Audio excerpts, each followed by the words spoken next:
Kita ulang kembali sejumlah berita pilihan dari Bali.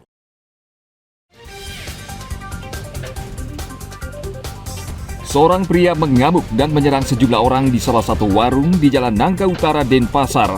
1 orang tewas.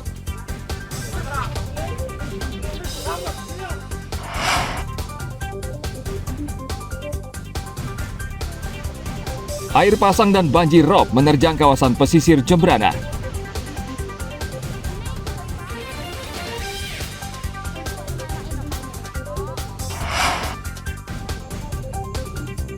Menjelang pelantikan, Gubernur dan Wakil Gubernur serta seluruh kepala daerah terpilih di Bali mengikuti upacara Mejaya-jaya di Pura Besaki.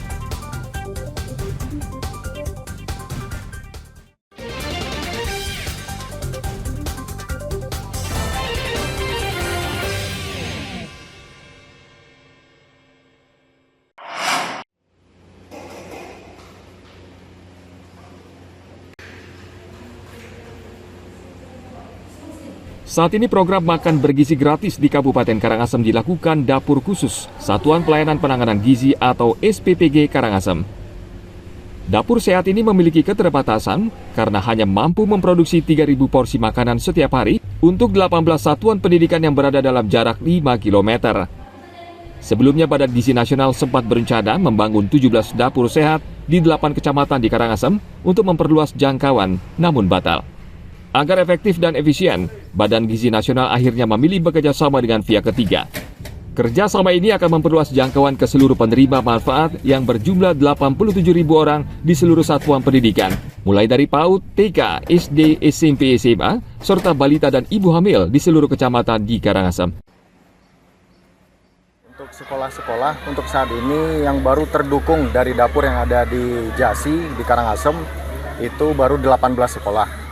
Untuk sekolah-sekolah lain, secepatnya, sesegera mungkin akan didukung juga makan siang bergizi gratis ini dari BGN.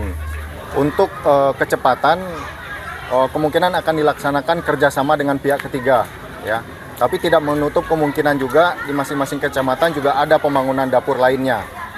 Jadi untuk sesegera mungkin dapat dirasakan efek ataupun makan siang bergizi gratis ini oleh seluruh siswa ataupun siswi yang ada di wilayah Karangasem.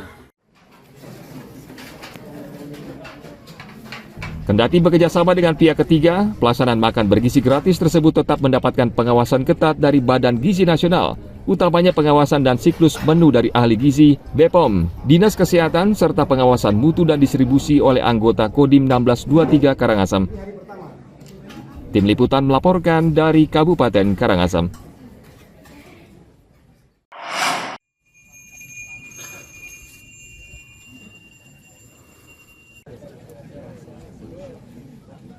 Menjelang pelantikan Gubernur dan Wakil Gubernur serta seluruh kepala daerah terpilih di Bali mengikuti upacara Mejaya-jaya di Pura Besaki.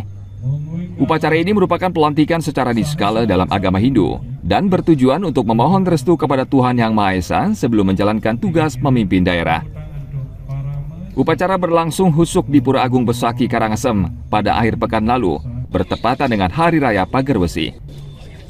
Prosesi dipuput 3 orang pandita atau sulinggi dan diakhiri sembahyang bersama Gubernur dan Wakil Gubernur Bali serta seluruh Bupati Wakil Bupati terpilih. Semua kepala daerah di Bali melaksanakan haluan Bali 100 tahun. Siap. Targetnya? Ya, sudah dituangkan dalam rencana pembangunan jangka panjang daerah dan rencana pembangunan jangka menengah daerah. Semesta berencana Provinsi Bali. Supaya semua kepala daerah di Bali, Gubernur, Bupati, Wali Kota, beserta Wakil, Ketua DPD, anggota fraksi semua provinsi, kabupaten kota kompak membangun Bali dengan visi Nangun Sakti Bali. Setelah Mejaya-jaya, kami nanti dilantik oleh Presiden di tanggal 20. Dari situ langsung ke Magelang, latihan militer. Jadi kalau untuk sertijabnya setelah di Magelang? Sertijab, nanti setelah kita datang dari Magelang, baru kita adakan sertijabnya di Kabupaten. Ya, terima kasih. Gubernur Bali terpilih Iwayan Koster meminta seluruh kepala daerah di Bali wajib melaksanakan haluan pembangunan Bali 100 tahun yang targetnya sudah dituangkan dalam Rencana Pembangunan Jangka Panjang dan Rencana Pembangunan Jangka Menengah.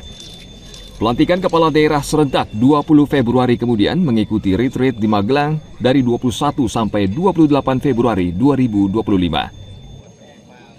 Tim Liputan melaporkan dari Kabupaten Karangasem.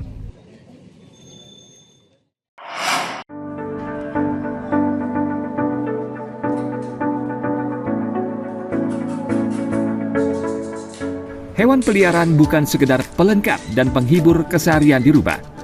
Namun bila jeli, bisa menghasilkan cuan. Inilah yang dilakukan Ika Oktaviana, seorang breeder atau peternak di Bali. Sejak beberapa tahun terakhir, ia asik menggeluti perkembangbiakan salah satu jenis kucing langka, Maine Coon polydactyl, yang tingginya bisa mencapai 1 meter. Ternyata usaha mengembangbiakan kucing Maine Coon cukup menggiurkan, karena banyak wisatawan di Bali yang ingin mengadopsi jenis kucing yang jarang diperjualbelikan ini. Ika pun akhirnya menyulap rumahnya menjadi lahan peternakan kucing. Sehari-hari ia memberi makan dan merawat kucing Maine Coon agar tumbuh besar dan sehat. Jadi ini betul-betul kucing pemburu nih Bu ya? Iya, pemburu. Jadi hidupnya tuh di salju gitu. Hampir setiap hari, jujur nih di tempat kita tuh tiap hari 2 orang, 3 orang tuh menanyakan kucing ini. Gitu, tapi nggak semua orang, ya maaf ya, belum bisa tentu beli gitu. Karena kan harganya yang sangat fantastis kan. Terus, tapi di harga itu kita bisa dapetin sertifikat keasliannya kucing tersebut itu memang sudah terpercaya karena adanya sertifikat tersebut. Kucing yang diternakan bukan Maine Coon biasa, melainkan jenis polydactyl. Kucing jenis ini memiliki jumlah jari kaki lebih dari 5, bahkan mencapai 20-an. Kucing jenis ini juga lebih mirip Shiga, berbulu lebat dan memiliki ekor yang panjang. Merawat kucing ini juga tidak mudah, bisa dibilang cukup merepotkan. Misalnya, harus dimandikan 2 hari sekali. Kemudian bulunya harus dikeringkan dengan peralatan khusus hingga harus rajin membersihkan bagian sensitif agar tidak berjamur dan terjangkit bakteri. Ada 2 kucing yang saya bilang itu karena polydactyl yang saya lihat, karena kan kita ikut grup, jadi kita lihat itu paling polydactylnya 77, 55 atau enggak 66, 77, tapi di punya kita ini ada 2 kucing yang semuanya 7 gitu. Jadi ini berbeda dengan polydactyl yang lainnya Bu ya? Iya.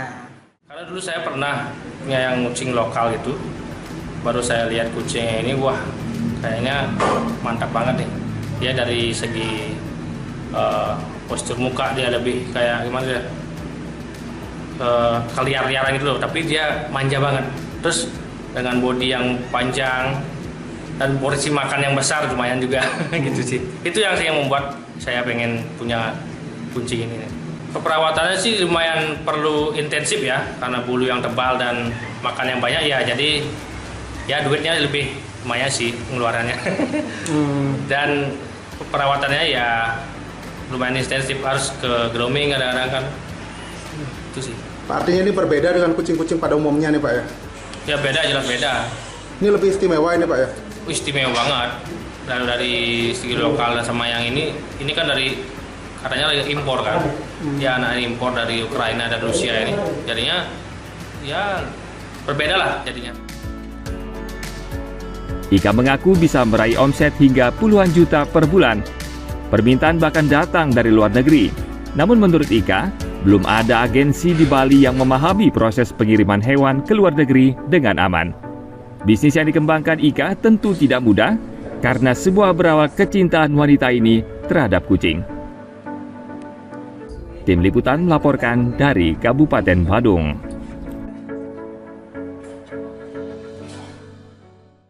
Informasi tadi mengakhiri jumpa kita pagi ini. Atas nama rekan yang bertugas, saya Dana Paramita mengucapkan terima kasih atas kebersamaan Anda.